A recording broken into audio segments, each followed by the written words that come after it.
My name is Ellie Highwood. I'm the Dean for Diversity and Inclusion at the University of Reading, and I'm delighted to be able to welcome you to this both university and today's event.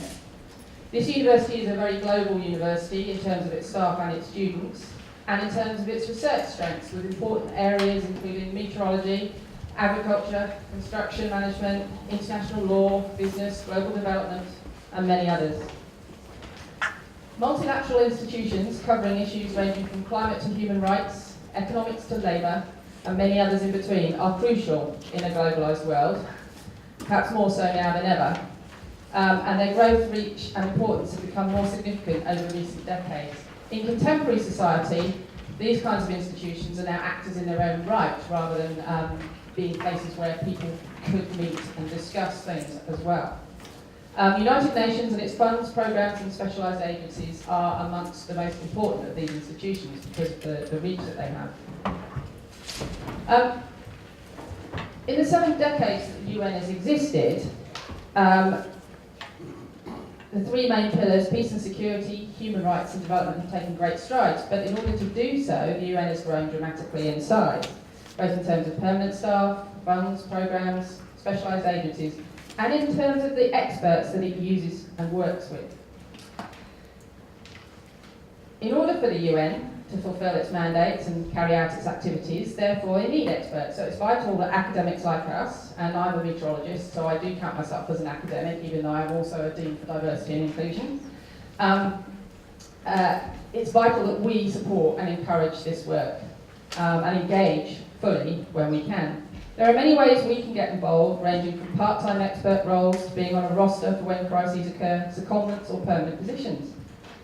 As the only global multilateral organisation with a mandate to work on all issues across all of the world, the UN utilises international, regional and local knowledge, individuals from across all countries and cultures and people of all races, religions and genders.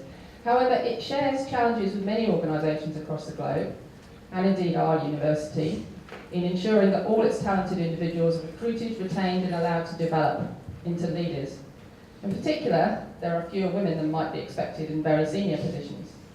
Familiarity with the diverse ways that an organisation works can be a useful tool in attracting a wider pool of talent into that organisation and in inspiring people to take the lead within that organisation. So the people who've come here to talk today are from a range of different areas, all of which rely on and require support from academics and researchers. Our expertise provides long-term strategies and research-informed activities, as well as crucial support for short-term crises. Each of our speakers will talk briefly about their areas and needs, and then there will be breakout sessions at which they'll give longer presentations and take more questions from the audience. Then there will be a final networking session around about 4:15 or so, where speakers will also be available for one-on-one discussion, and you can discuss what you've heard during the afternoon with the fantastic audience that we've got in this room. So once again, welcome to the University of Reading, welcome to this event, and I'm now going to pass over to Rosa Friedman, who will chair the panel session. Thank you, Ellie. As Ellie says, welcome to the University of Reading. We have a wonderful panel lined up. I'm not going to talk very much, other than to introduce them and cut them short when they overrun their time. First of all, we have Trya, who's from the Department of Field Support, who's going to talk to you about many areas of field support and why it's important that women join us. Good afternoon. First, thank you to the university for hosting us. It's wonderful to be in an academic setting. I'm from the Department of Field Support, and I head up the HR area, supporting our peacekeeping and political missions. We're at a time of change in the United Nations with the election of a new Secretary General. In his initial remarks, if any of you have been following them, he talks about field focus. He talks about enabling the field, which is exciting news for us. We're also in a time of crisis and very difficult situations in the world, not only dealing with the difficult conflict, post-conflict areas, but also security situations where the UN and its staff is also in very, very perilous places. I would like to show you a video. It is aimed at women because we are very focused on attracting women talent to peacekeeping. But I think it applies to everyone who wants to seek a career in the United Nations and particularly in peacekeeping. I hope both men and women find it inspiring. 5,000 professional women serve in the United Nations Secretariat worldwide. The women of the UN share a passionate commitment to the ideals of the organization and a desire to make a difference in a complex world.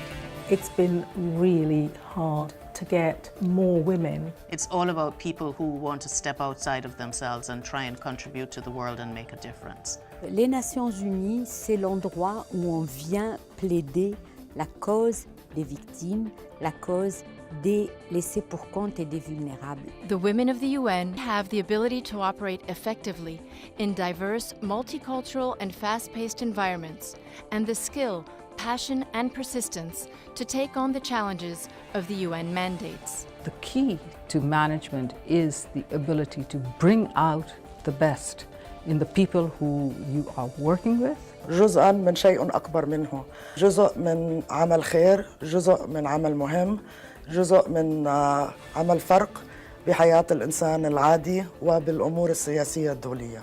It's managing the complexity. We're a multicultural global organization. 所以我觉得呢，在这个联合国，我最喜欢的就是说每天和来自不同国家的人打交道，那你可以学习很多不同的文化。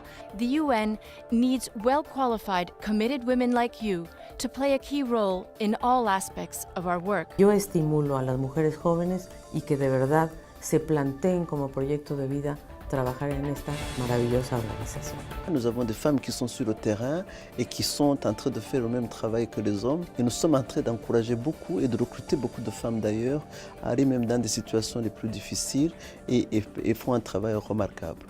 Удовлетворение у меня как офицера безопасности, когда мы можем обеспечить нашему персоналу и дать им возможность выполнять эту работу. Numerous paths can lead to a UN career. Je suis économiste de formation. I was in the private sector doing well. Je suis juriste de formation. My studies were in international development. Well, I started off working for local government. We offer a diverse range of professional opportunities in the international arena on the broadest levels of political and human interaction. له صعوباته ولكن له فوائد كثيرة يومياً وعملياً وتفكيرياً وقلبياً. We strive to support women to combine their professional and personal passions. I'm doing this job because I want to make the world a slightly better place and hand it over to my daughters. My personal and professional lives are extremely intertwined. These are the careers that we've chosen, so we find the balance. There's a UN family that becomes your larger family. Do you seek to channel your commitment to the ideals of the UN and to make a difference in this world? It's perseverance, it's passion, and it's willingness to take risks and to put yourself out there. I knew this is it. To learn more about the diverse professional opportunities available to you, please visit our website at careers.un.org. Thanks for watching. I hope we'll have a chance to discuss the work in our special political missions and peacekeeping missions in the breakout session. Thank you.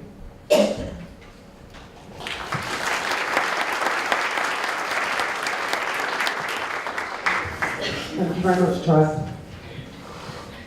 Next up we have Jane Connors, who's currently at Amnesty International, but worked for many years within the United Nations. Thank you, Rosa. Thank you to the Dean, and thank you also to the University of Reading. And very much thank you to all of you. You've been waiting for a while, and I hope you've had a nice lunch and that you'll enjoy the afternoon. I feel quite comfortable being in a university setting because for almost 20 years of my life I was in fact an academic in the field of law. I studied, as you can probably hear, in Australia. I did all my studies in Australia. You can study there. You don't have to study in the Northern Hemisphere. It is possible to actually get an academic background there.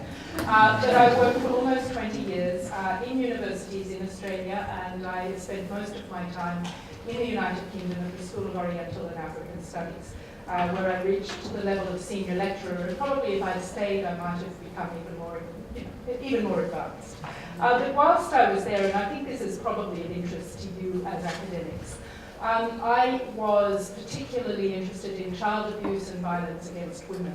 And as I worked through those areas as an academic, I became more interested in providing policy advice to international organisations. I first started with the Commonwealth Secretariat, where I was asked to work on their work on violence against women, and I produced manuals, produced various policy papers for their intergovernmental meetings. Then I did some work for the United Nations. I've been at various of the World Conferences on Women, and I developed expertise with regard to human rights of women as well. As time went on, my policy advice work was overtaking my academic work. And as you know, you have to have a theory, I think, if you're writing an academic article, which I find really irritating. I said to one of my friends who's written a very good article, I really liked it until I got to the theory part. So my theory was going out the window, and then there was an opportunity for me to join the United Nations because it was very keen on progressing the agenda of the human rights of women. So I joined as the chief of the Women's Rights Section in the Division of the Advancement of Women in 1996, so a long time ago as well. And I was able to build on my academic work in my policy work in the United Nations. And I worked there for 6 years. Then I moved to the Office of the High Commissioner for Human Rights, where I worked until last year, when I reached the compulsory or mandatory retirement age, which I think is about to change. Throughout that period, I did indeed continue to write academic pieces, or semi-academic pieces, because they don't have the theory. My interest is the history and trajectory of institutions within the United Nations, and that has brought me, after my retirement, indeed to a new job, and that is Amnesty International's head of advocacy, international advocacy. There I build on what I learned in the United Nations and what I learned as an academic. And I do continue to write as an academic, still without the theory. What I can say about a job in the United Nations is it's a great job. I had a fantastic time. It's exciting, rewarding, fulfilling. It has some frustrations. It's an organization which was created in 1945, predominantly by men. Only 4 women signed the UN Charter, as you probably know. And its rules still reflect very much 1945. You're looking at a staff member who is a man who is given enough money to look after his family, including a wife who's there to organize the entertainment. Entertainment in terms of entertainment and essential. That's already entertainment in all ways, but essentially as the person who looks after the house, and involves herself in supporting his career. What I can say is, for all his frustrations, and people talk about bureaucracy, but I have to say I found the university sector had bureaucracy. You're academics, you know what I mean, and they say it's patriarchal. Yes, indeed it's patriarchal, but university sector, not patriarchal at all.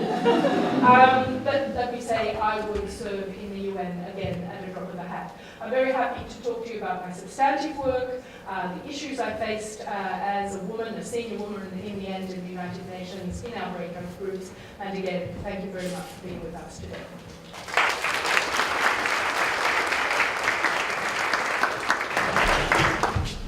Thank you, Jane.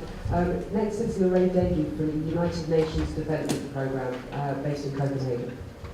Thank you. Thank you, Rosa, and again thank you to the university for having us here, and it's great to see a big turnout here today, so thanks for coming. Yes, my name's Lorraine. I'm working in the United Nations Development Programme, which is the UN's Global Development Network.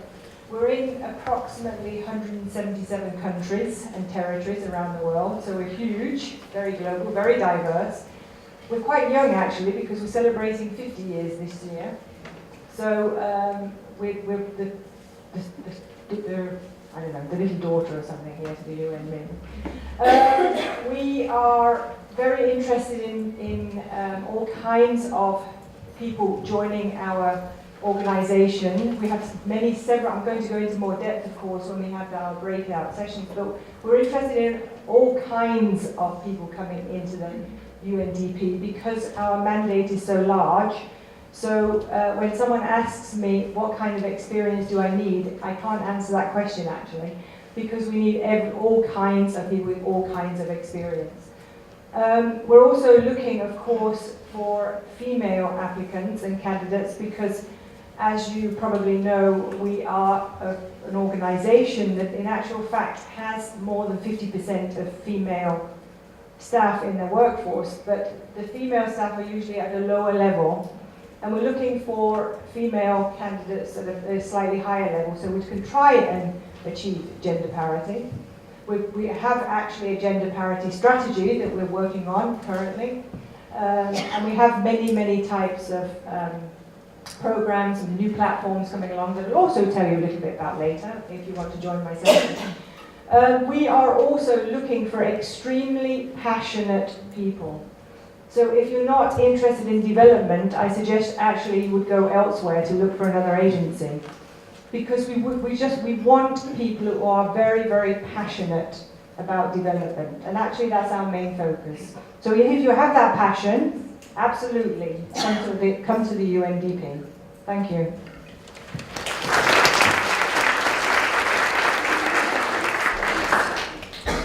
We have Yahab Lechman from UN Population Fund. Hello, good afternoon, colleagues. I'm Yahab from the United Nations Population Fund, and let me also, on behalf of our organization, thank Reading University and Professor Friedman and the Dean for Diversity and Inclusiveness, what a cool title, for having us today. I'm based in headquarters in New York, but I'm here in London for the time being to open a new office for UNFPA in London. So all what they tell you about Brexit and international organizations leaving the UK, so we're the living proof that it's the opposite direction. UNFPA is the population fund. We are dealing on a day-to-day basis in 150 countries and territories around the world with the most intimate aspects of women's and girls' life. In the passage between childhood to adulthood, issues of reproductive health and rights of women, bodily integrity. One of our flagship programs is UNFPA Supplies, about distribution of family planning and contraceptives to women, and education around women's ability and girls' ability to make choices about their own life. We are the lead UN entity on tackling and preventing gender-based violence and other forms of discrimination against women when it comes to their sexuality and reproductive health and rights. We operate very heavily in humanitarian settings. As you know, in the conflict zones and humanitarian disasters, people continue to have sex. Women still give birth, and our job is really to ensure that the dignity and the human rights of women are maintained and secured in all settings, and that every childbirth is safe, no matter where it takes place. We are pretty proud to be an organization which is more or less balanced in its gender parity, gender composition, and we're still looking for high caliber women to fulfill positions in the field and in the headquarters. My colleague from UNDP spoke about the passion towards development, and this is also a very important element of our work, the passion towards women's rights and reproductive health and rights, and especially around the conversation and the controversies that are going on around women's rights. We feel that it's absolutely critical to have the conviction and the strong belief to be able to advocate for these rights. So if you don't make it, that's if you don't have it, that's of course it won't be a challenge for you, but some of my colleagues, they said in order to make it, you have to fake it first, but we test also this. So again, I'm at your disposal for the breakout session to speak more about our work and how we can better provide information to you. So thank you so much.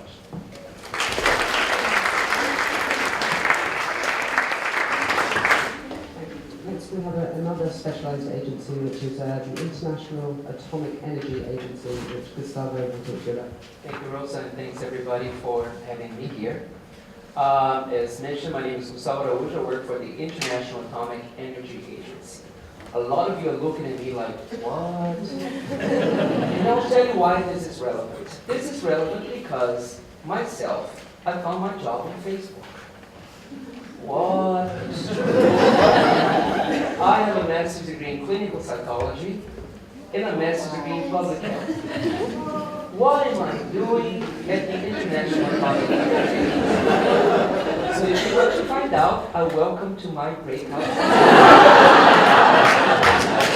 But in order to give you a little more information about this organization is a very important organization within the UN system because we are responsible for a lot of activities associated to nuclear sciences and applications.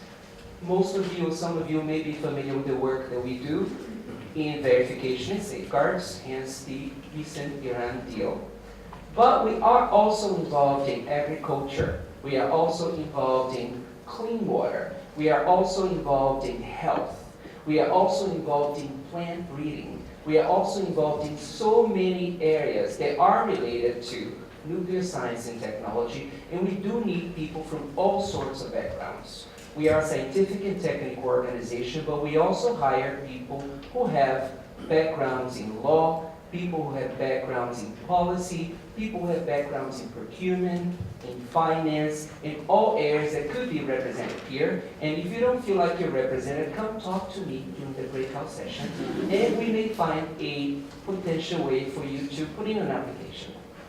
So what's important for you to take from my conversation today is also the fact that, like any other technical and scientific organizations, it's also quite difficult at times to find a lot of females who want to consider us as an employer of choice. So part of our strategy at first is actually to make ourselves visible, right? A lot of people may not even be aware that the IAEA is a UN system organization, that we receive the same benefits and entitlements as a UN employee, and that we are part of the UN's family handling 9 of the many Sustainable Development Goals.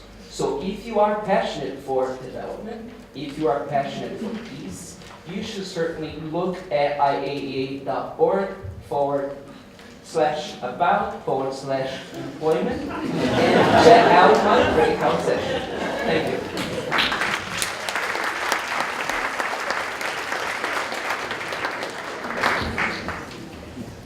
Mahi, I'm not sure how you can follow that.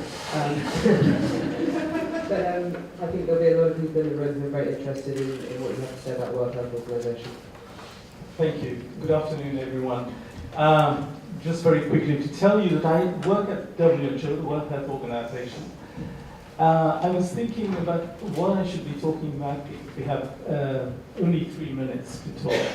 And I thought I won't talk about WHO now. I can talk about it at the breakout session. But what I would really want to talk to you about is about the UN. Many of you, you're very young, and many of you are very cynical about the UN. What difference does the UN make? Why should we be working for the UN? And I think it's an important question that we also, those of us who work at the UN, we ask ourselves every day, and that's what pushes us, hopefully, to do better. But if you talk to every one of us here in each agency, we can tell you stories of where we've made a difference. And I think these are things that are done that nobody's aware of. And I think it is important for people to, because what you hear is what the media puts out. So only things that make the news. But on the ground, the work that the UN does across all agencies it's a tremendous work. So I'd like you to think about that, and maybe in the breakout sessions when you go to the different agencies, you can maybe glean a little bit about the little difference that we make that actually make a big difference at the end. So I'll tell you a little bit about me, how I joined the UN. That was 30 odd years ago in London at the International Maritime Organization. And when I got the job, I was so excited. I was so young. I was so excited. And somebody said to me, hey, take it easy. You only got a job. And I said, no, you know, it's like, I have an opportunity to do good in the world. And she looked at me and she said, please don't say this loud, people will laugh at you. and it is that cynicism in many ways. And I think that stuck with me. And I said, God, somebody is raining on my parade here. So, you know, this is something that I really wanted, and somebody is telling me that, hey, actually, you know, you fall flat on your face. And I promised myself that I would keep that idealism. And I can say I have. 30 odd years later, it hasn't been a walk in the park. It's tough. Like in any job that you do, in every sector that you work in, life is life. Life is a way of having ups and downs. But I have to tell you that if I were to do it again, I will do it again, because it's been a fantastic journey. I've been in so many countries, I've met so many wonderful people, and we've been able to do a lot of things. And so I wanted you to think of the UN and the UN agencies in that light. And also, if when you do build your career, as much as possible, there has to be diversity in what you do. So the diversity is not only the agencies that you work in. Don't think of the UN as a place where you go and you build your career until you retire. Maybe the UN overall it is, but you should be working in different agencies. That's my experience across different locations. This is where you grow and you contribute the most. And nowadays the UN, what the UN expects is that one has to be flexible and mobile. And you have to be in that state of mind when you are thinking of joining the UN or WHO or any other agency. So I think, like a lot of people have told you before, it is more than just a job.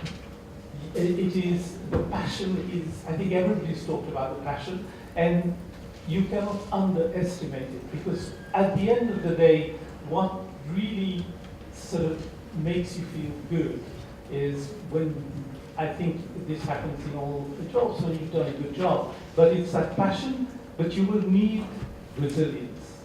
You would need persistence. You need all of this, but the UN is absolutely wonderful and rewarding as a career. Thank you.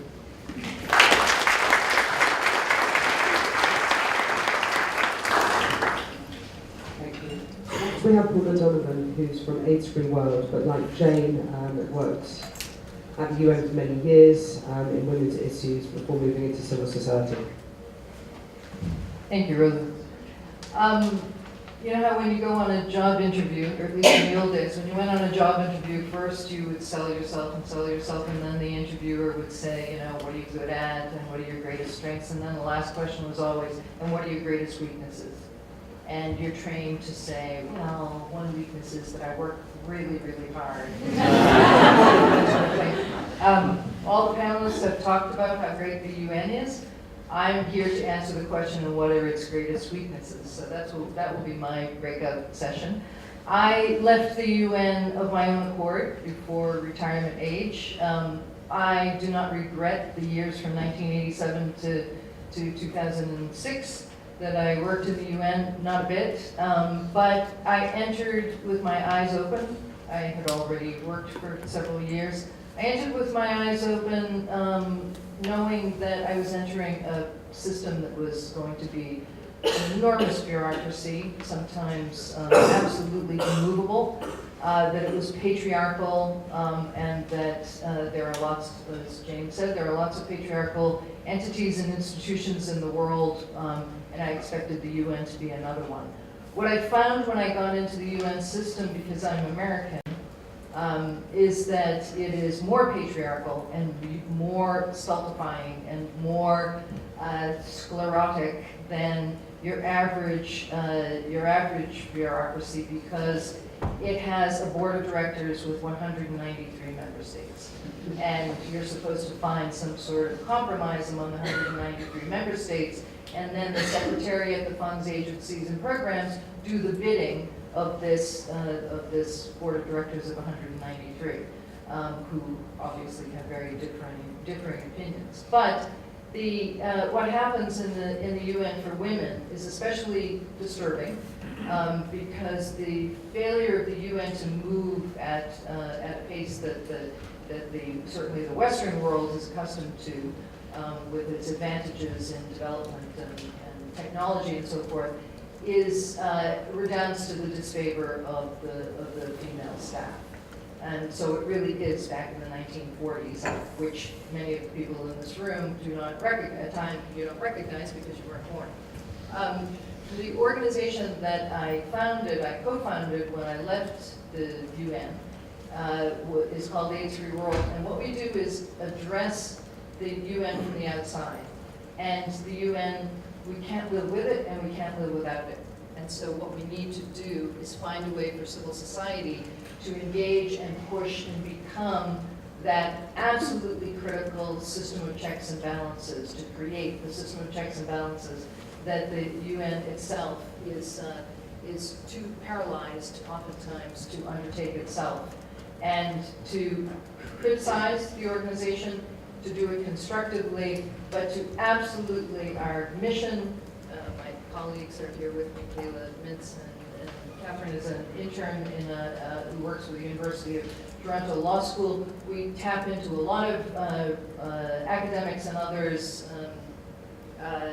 for expertise to help us to figure out how do we press the United Nations to uphold that gold standard, that once the consensus is reached, it's always the gold standard for the world. And inside the institution, not only does the United Nations have to model the behavior that it talks about as far as women's equality and inclusiveness and diversity and so forth, but it has to uphold it with all its programs and its staff members and the principles that it espouses. So we're doing that through a number of programs, through a number of efforts in AIDS Free World, starting with ensuring that women are factored into the global response to HIV/AIDS, which surprisingly enough, they are not, even by the UN system. Women, although they're most affected, are not considered a high-risk group.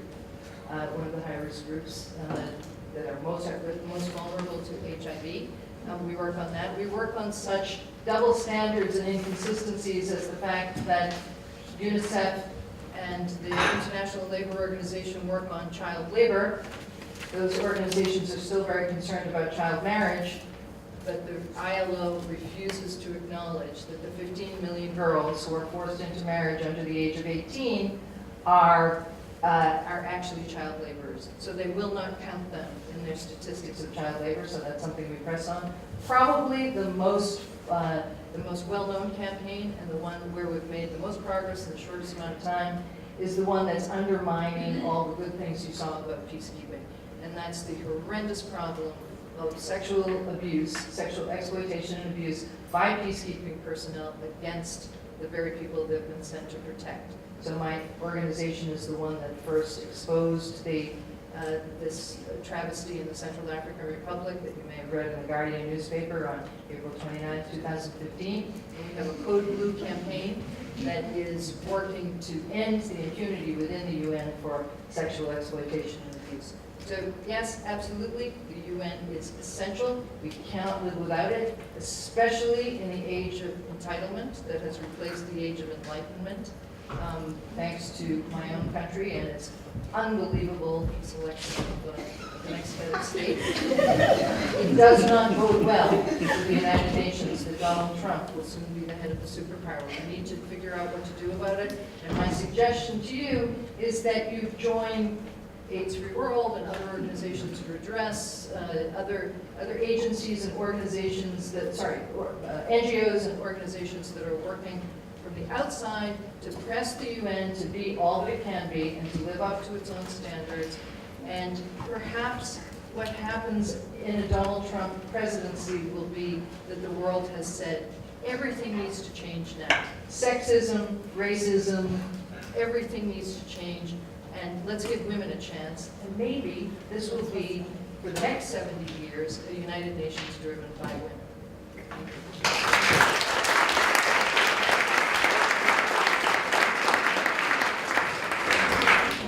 Thank you, Paula.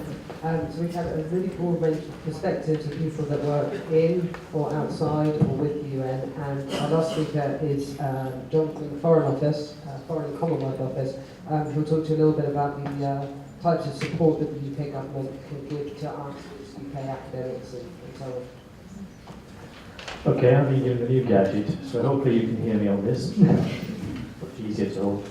Yeah, so thank you, Rosa, and thank you, the Dean, and thank you all for being here this afternoon. What has really struck me as I've listened to my other co-panelists is that there's a genuine range of issues and a genuine degree of passion about what the United Nations and its agencies are doing. And that is really important to the Foreign Office. I am a deputy head in a team that leads on multilateral appointments and elections to multilateral international organisations. And as we look to the future, to a Britain that will reach out, we want to make sure that we've got absolutely the best people going forward into those organisations.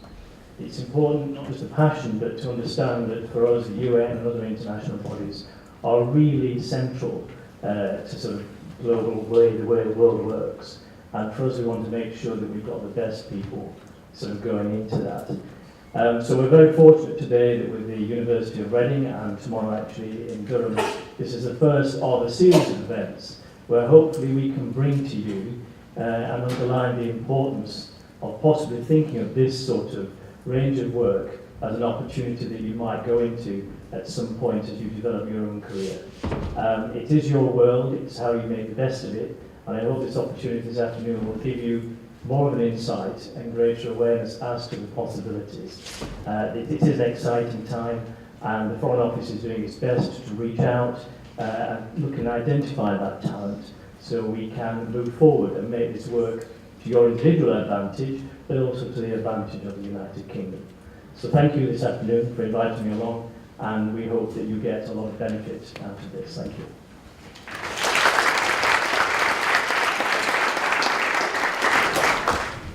We'd like to open up the floor to questions before the breakout sessions. So I can't get down from this stage without falling over because it's much harder than it looks, but I wonder if someone wants to grab the mic. Thank you. Does anyone have any questions that they'd like to open with? Yes. Do you want to wait for the mic so everyone can hear?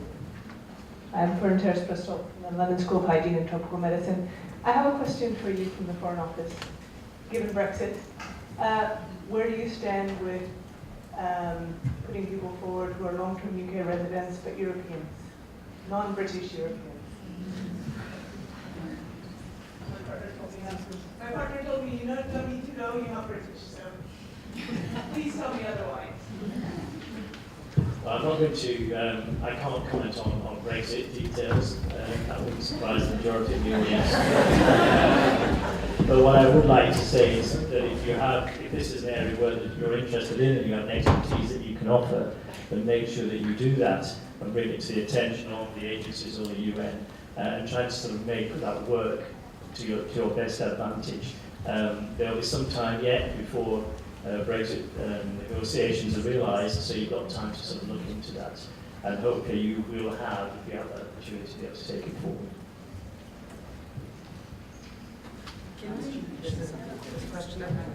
Just something important to keep in mind is the fact that being put forth by your government, by a permanent mission, embassy, is just one step of the process. Not everybody has that kind of recourse, and it's on you as a candidate to put forward your best self in the application. I myself have never had any support from the two nationalities, and I'm here, so can you.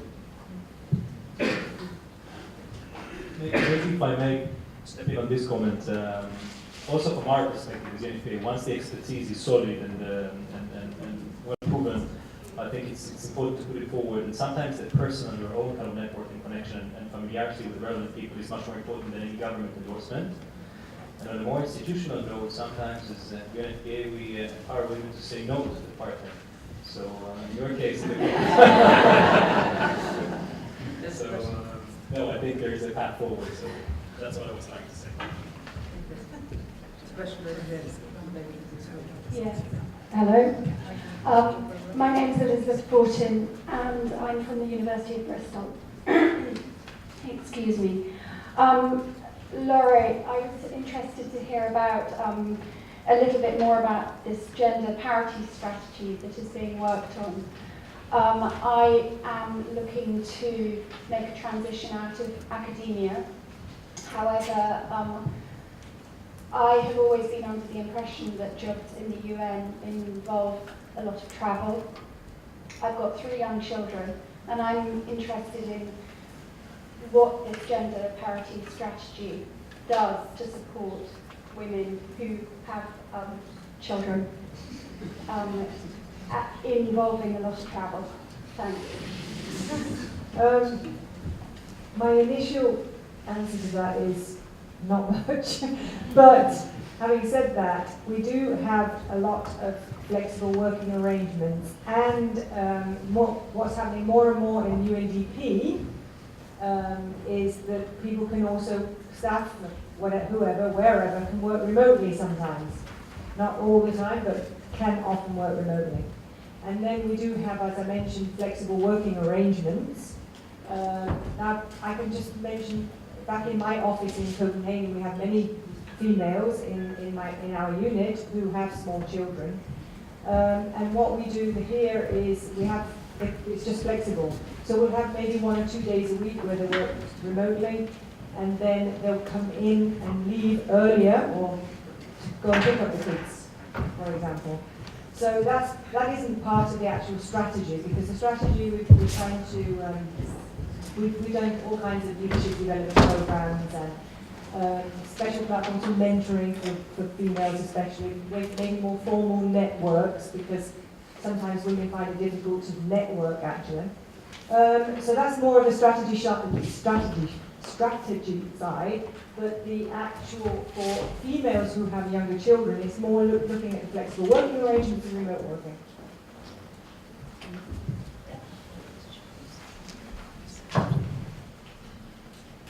Just to make a comment, if you can hear me, I'll talk from the peacekeeping perspective. Men and women have children, although women end up being, perhaps in many cases, the primary caregiver. But we're obviously in the hardship duty stations, and our strategy for gender evolves around 3 things: outreach to women, recruitment of women, and then retention of women. And we probably aren't doing a good job on any of the 3, just to be quite candid. But we are looking at ways that we can facilitate families of all different types to be able to work in peacekeeping. We're not there yet. And the idea of the hardship duty stations, we have looked at things like R&R cycles, which is rest and recuperation cycles, where families can be located to be closer to the hardship duty stations. We are looking at some creative things, but we're not quite there yet. I think these things, I didn't work in the field. I worked in a headquarters organisation all my career. I worked in New York, and then I worked in Geneva. I think I've progressed probably as much as an internal woman generally might be able to, because the more senior women generally come from outside. And it's not easy. in any career, I think, if you wish to, if you're thinking of advancement for men and women. It's not that it's not easy. You have the children, and if you have to travel, you will have to make arrangements because there are not any arrangements made for you. And that requires you to consider with your partner, if you have a partner, how you would wish to go forward. In my case, my partner chose not to work outside the home because that I was more comfortable with leaving my children with him. Not that he was necessarily very good with them.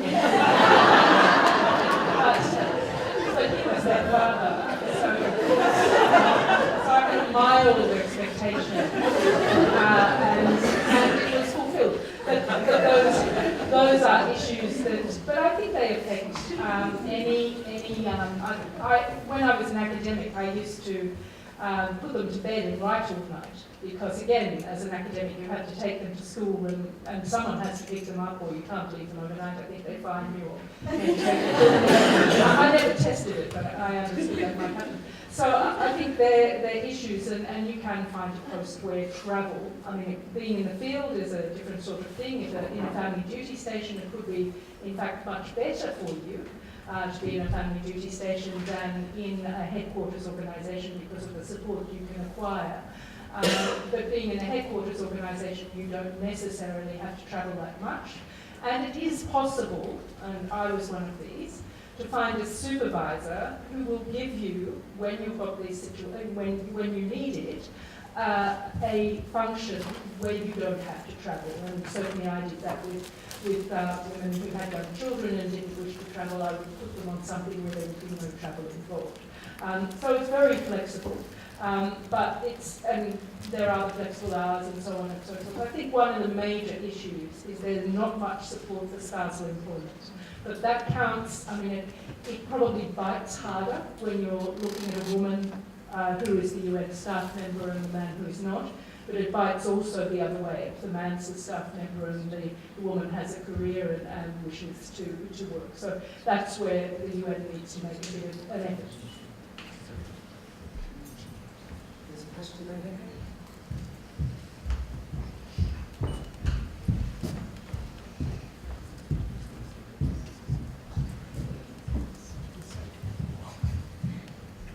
Hi, my name is Panis Musavi. I'm from the School of Oriental and African Studies. You might hate me after this, but so to talk about the sarcasm that you mentioned, sir. Sorry, I forgot, or I didn't hear your name. Yeah, your name? Mahin? Mahin. Okay, Mr. Mahin. Thanks very much for that, because I think it's a very, very important point. And there is a systemic issue behind that. So I work on Iran and Afghanistan, amongst others, and the local attitudes to the UN are rather negative, as you can imagine. So I think if you're actually outreaching to academics, the question is, how can we broaden the conversation between the knowledge production apparatus and the policy-making apparatus? It doesn't really help just to hire people and then, right, shit doesn't change. So what are the possibilities actually to link both and function within the UN in the form of an academic consultant? Like having still one feet in university and the other in the policy-making apparatus. What are the attractive offers that the UN has to make actually for people who want to still continue to be based in the knowledge production apparatus? In order to also, because they have fieldwork, expertise, they work with locals in these conflict areas and problematic zones. So what is the UN offering in that regard? Thank you. Okay, yeah, indeed, I was talking a little bit about the cynicism, and you will find that as many people that are going to be talking about maybe negative experiences with the UN, because all the things that I've said to you about how wonderful it is to work in the UN, it has its negative side too. My colleague here mentioned a little bit of that. However, just specifically to your question, there are modalities within the UN where we can have people from academia to be part of the organization. There are different ways of doing that. It could be by secondment, so the university will second somebody to the organization for a couple of years.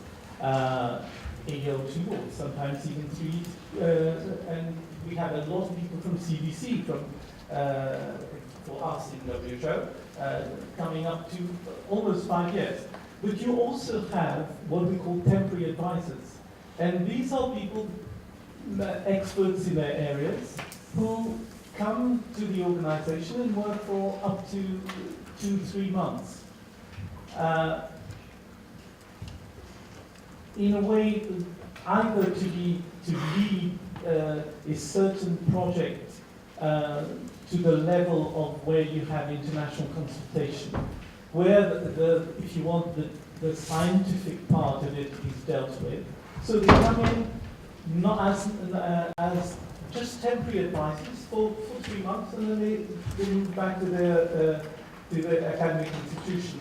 There you have a lot of people who come in and work in the organization as consultants on specific projects, or depending on how long it takes for the deliverables, it could be up to a year or up to 2 years.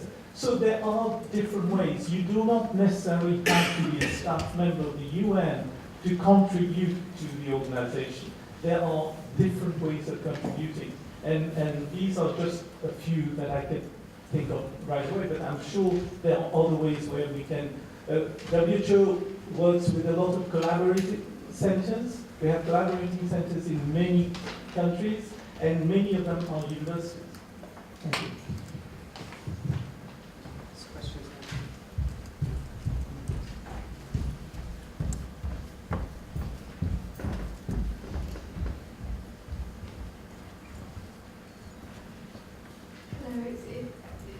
Catherine Hyde from the University of Reading.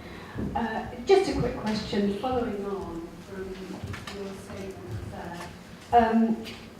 How do we find out about those short-term advisory roles? Because there could be 20 different web pages to constantly look at, and I think for many of us we just would like to be able to know when to look and when to see these things are available. Many of those are collaboration that, if you want, are concretized by such a comment. Very often you will have a department in the organization working for it with a particular university, and then and they extend that collaboration to either as comment or as temporary advisors. But we have those collaborating centers. If you go on our website, you will find all the list of collaborating centers we work with, so that we can tap in there. In terms of the consultancies, we now have started to advertise the consultancies, so therefore you'll be able to do that. But is everything advertised in the same way? No. I think a lot of it is when you start working with an institution, then there is a partnership that is developed, and immediately then you have, if you want, rapprochement, if you want, between the institution and the organization. But consultancies are certainly advertised. And you also just to address the fact that you'd like to find a place where you can find all of these opportunities, right? We do have WHO here, UN Secretariat, IAEA. There are multiple third-party types of websites, and I'm not here to be endorsing any of them, but you can look them up yourself and see if they work for you. Something like UN Job Finder or UN Job Lists. You can look at UN Job Aggregators online, and you can literally create alerts based on your job family. So if you're interested, let's say, in a position within policy or law, you can create an alert, and you will receive an email every time a job within that specific category comes up. This may be of your interest, or if you have interest in a specific agency and organization that has a specific mission that aligns with yourself, I definitely encourage you to go directly on the website of that organization and then create an alert so that you can receive. I receive every now and then a lot of information from LinkedIn people saying, well, I don't understand, I have a PhD, you sent me a advertisement for a general service administration secretary position. No, I did not. You set up the alert, and you requested us to send that to you. So when you do so, make sure that you do find the right way to make yourself recognizable in the system. Okay, thank you.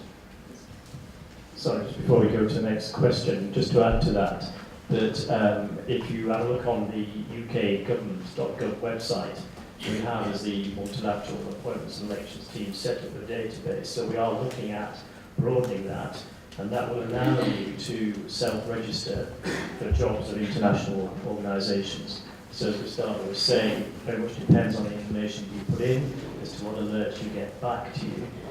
But again, if you look on the UK.gov site, you'll be able to find an ability there to register for jobs which you might be interested in internationally.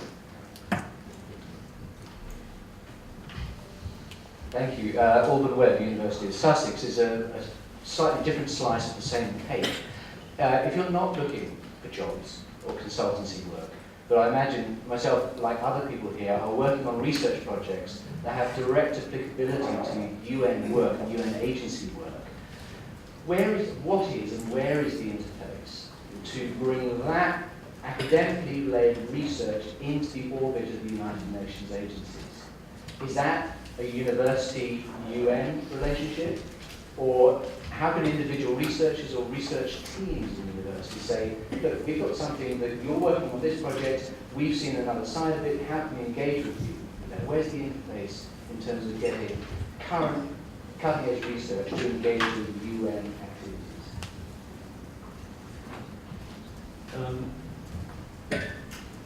Thank you so much for this question.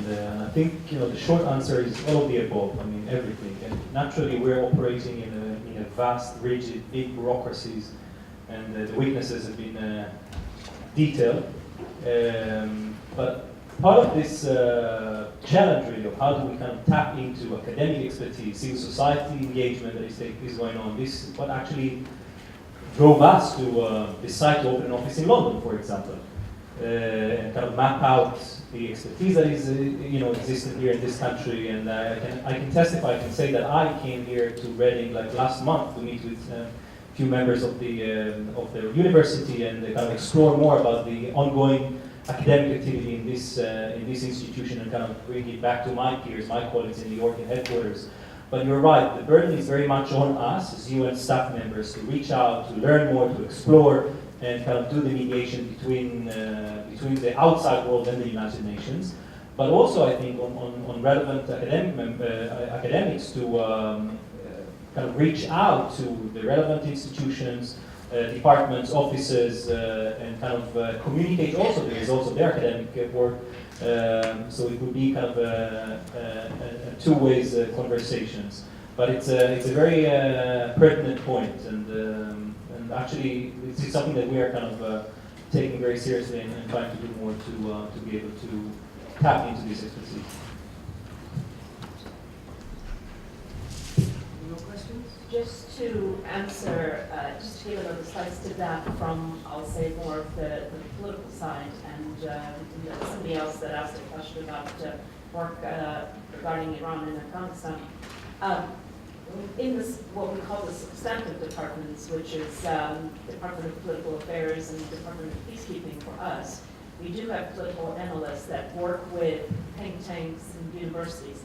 It's much more, I would say, grassroots than organized. And then from my side on support, which is looking at policies in HR, logistics, what's happening in the field of technology, we are working on strengthening the partnership. So we do have, across the substantive side and support, relationships with think tanks and academics. But today what we don't have, at least on the peacekeeping side, is formalized partnerships that go through a centralized place. They are more through dialogue like this, leaders in our area reaching out for specific contacts that they have in universities, reaching out to governments. So unfortunately, that's how it happens today. I have to say I did a lot of consultancy work for the UN before I joined the UN as an academic, and also after I left the UN. I did a bit of work for UN Women recently. And much of it is to do with you somehow making your expertise known to the United Nations, then they won't come looking for you. Well, they might come looking for you, but if you have a well-known, if you develop an expertise in an area which is going to be very interesting, and one can say that certainly if any of you are working on the Sustainable Development Goals, if you organise yourself with the many who are working on the Sustainable Development Goals, then that will provide you with an opportunity.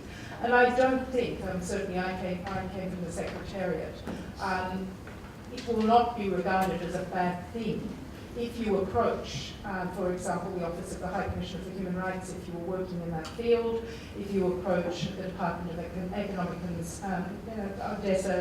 Department of Economic and Social Affairs, to make what you're doing known. And you need it. And you find many people. When I was sort of a manager, I was always looking for someone to do a bit of work on something or other.